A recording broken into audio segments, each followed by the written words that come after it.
historic event this weekend in France. Can you talk a little bit about your thoughts going into this weekend and being a part of such a historic card? I'm a very happy man because I started MMA in 2019, late 2018 to practice, and I turned pro very early in 2019, setting a long-term goal of taking less than 2 years to go to the UFC. It took me 2.5 years, and I'm a happy man because at the same time the world of MMA shook up the world, especially France, with the UFC and MMA getting bigger and bigger, and the getting legalized in France. So it wasn't my fight because I came in MMA not a long time ago, but it was a fight of a lot of people to get MMA legalized in France. So I'm very happy for all those people that have been fighting to get it there, and proud and a lot of honor to be part of this event. What does this event mean to the French MMA fans and of course, your French fellow fighters as well?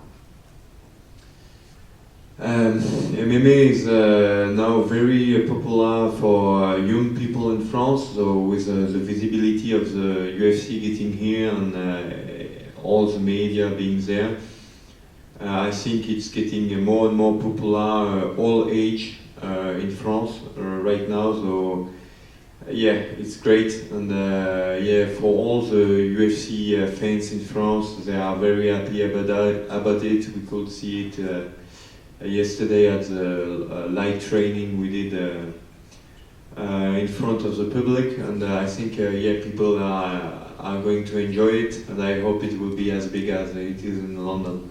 Definitely. And of course you've had a change of opponent this weekend. You're now facing Gabriel Miranda. What did you think when you first heard that Christos was out of this fight? I was a bit unhappy because I consider Christos as a good gatekeeper. He has only been losing against top 15 or champions of the weight class, like Oliveira, Thiago Moises, Gilbert Burns, all those guys, and against he did a very tough fight on a split decision against Drakkar Klose, who just came into the top 15 of my division. So I wanted to test my skills against this guy, but you have to, getting injured is part of the job. We are doing it as a professional. It's you train as much as your body is giving you the opportunity to do. So injury is part of life and it's part of the fighting life. So I'm happy that I'm not the one that got injured, and Gabriel Miranda is a tough opponent as well. So it will be a great fight. And what kind of adjustments have you had to make in terms of the change of opponent? The style are a bit different, but I had a very short camp, so I had to first off to concentrate on myself, on what I had to do to be the best version of myself I could be for this fight. And last week, the two last week, we did a bit change in terms of sparring partners to get something that is getting a bit closer to Gabriel Miranda instead of Christos Giagos. And Miranda he's making his UFC debut, so did you know much about him before this matchup? We were both part of Brave Combat Federation, with a good organization that the UFC is keeping an eye on, because a lot of fighters from the Brave, like Khamzat, are coming inside the UFC and are doing well. So I knew him, but I didn't watch him too much till I knew I had to fight him. I just know it's going to be the third time I'm fighting a guy that is training out of the CM system, out of Brazil, so it's great. We have a kind of a club fight inside the UFC with this Brazilian fighting team. And you both have most of your wins coming via submission, so how do you see this fight playing out? I think it's gonna be a fight with a lot of engagement because of course we have both similarities in some stuff, but I'm going to do my job and to try everything I can to extend my winning streak and to get closer to a call out with the top 15 because UFC gave me a top 15 right away in the welterweight division. So there was a 8 kilogram difference with me and Elise. Now it won't happen again. I'm in my weight class, so I'm gonna do what I can to climb up the ranking and just to keep myself and to become something great in the lightweight division. And in terms of obviously you're both having submission wins, do you see this perhaps maybe taking place more on feet? I'm a complete MMA fighter, so it will take place where I want it to take place, because this is the way I fight. I'm the pressure fighter, so we'll see what he can do against that. Maybe we'll weather the storm, maybe not, so we'll see. And what do you think you can expect to see from him on Saturday? A guy that is making his UFC debut, that is gonna to take my place, but I'm the one I'm the one fighting on my own soul, and I'm gonna be the one putting the pressure. Thank you.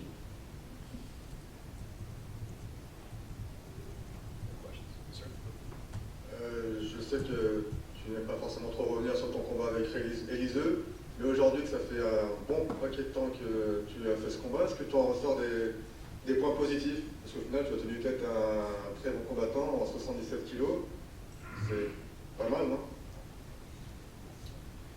Ouais, c'est un combat qui m'a apporté beaucoup d'expérience. Je pense que je fais un très bon premier round, que je pensais prendre très honnêtement avec la pression et les takedowns.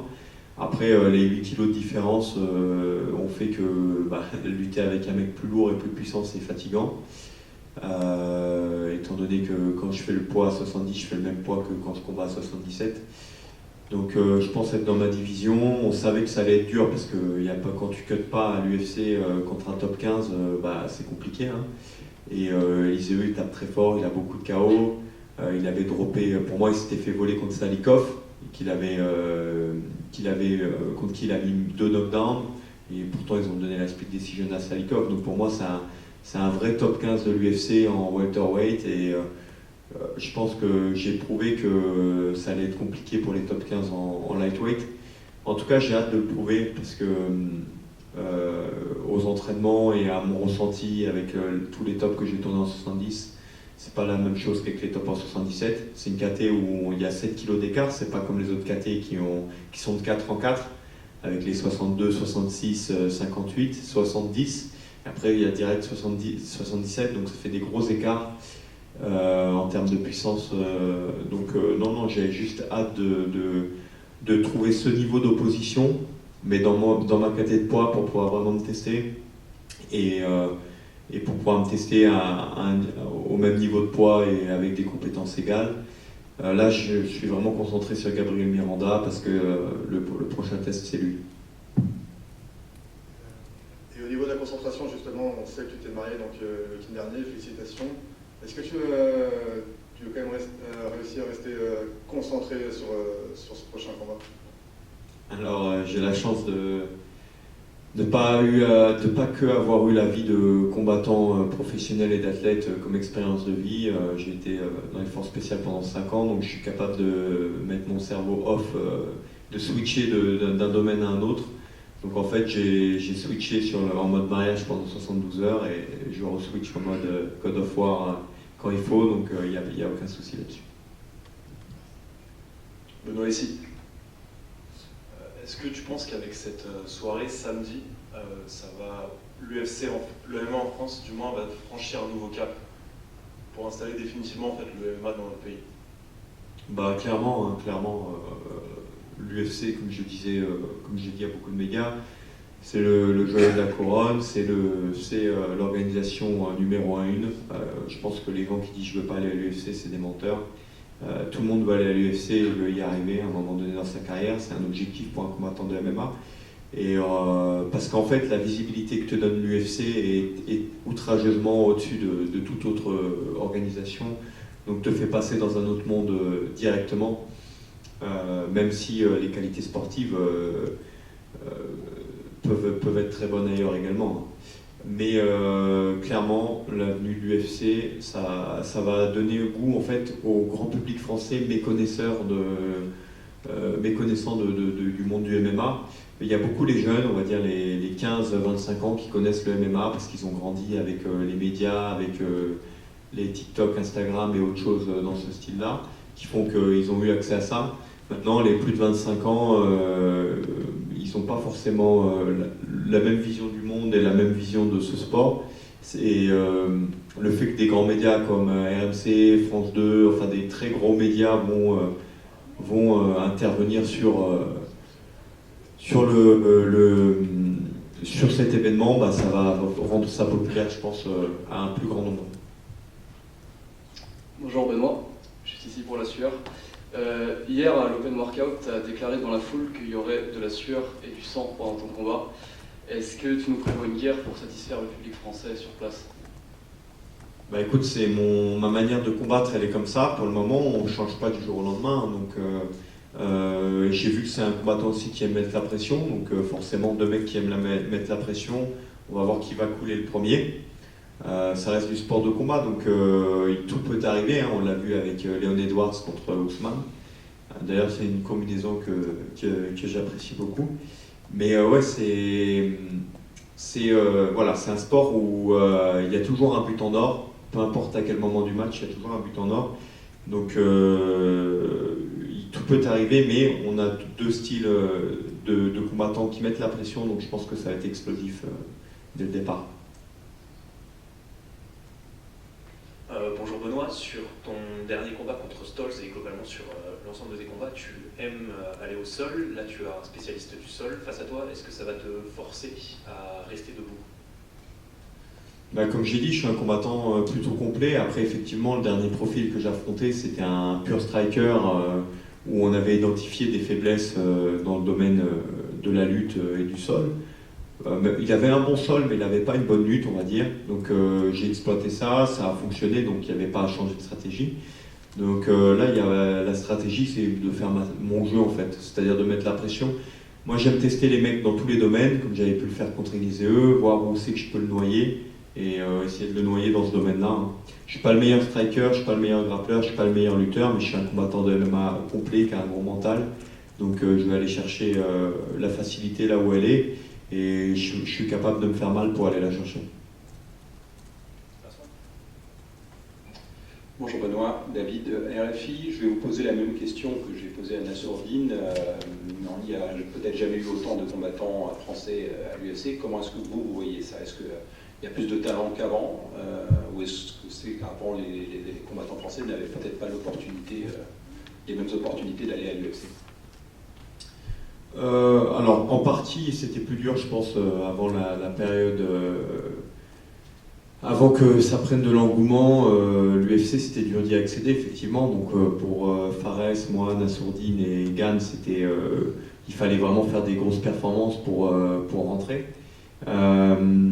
Aujourd'hui effectivement il va y avoir un intérêt supplémentaire, notamment là ça a permis de faire rentrer des locaux comme Will Gomis qui est rentré, et c'est super. C'est un mec qui a le niveau pour l'UFC, et le fait que l'UFC vienne en France lui a donné l'opportunité, tout comme ça a donné l'opportunité à Fares de re-signer.